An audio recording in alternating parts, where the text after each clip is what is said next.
general challenges that you did face? I know you mentioned initially, again, taking the hectares from 20 hectares to over 100 hectares must have been quite taxing at the time.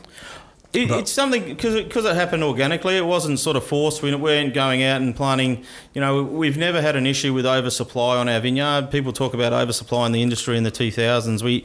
We sort of didn't have that issue because our fruit is always sought after. Yes. Some of the biggest challenges that we've got is, I suppose, mitigating against, the changing environment that we're dealing with. This year, we're dealing with some extreme hot weathers. We had a hot windy event during our flowering, which allowed for a poor set. But in saying that, if we didn't have the poor set, we would have had to start dropping fruit on the ground. So each year's got those challenges. 13, 14 and 15 for us were very challenging years in frosted years in the vineyard.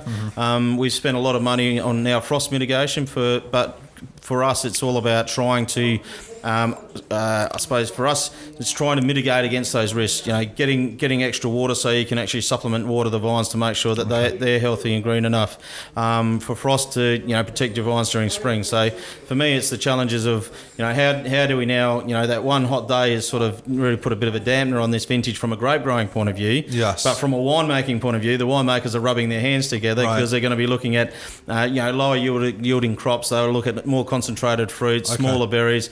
Everything that they like about a great quality year. Yes. Unfortunately, I don't think quite the volume of fruit's going to be there that's going to be pleasing to anyone, especially the consumer, because there will be a much smaller vintage, but the quality is going to be fantastic.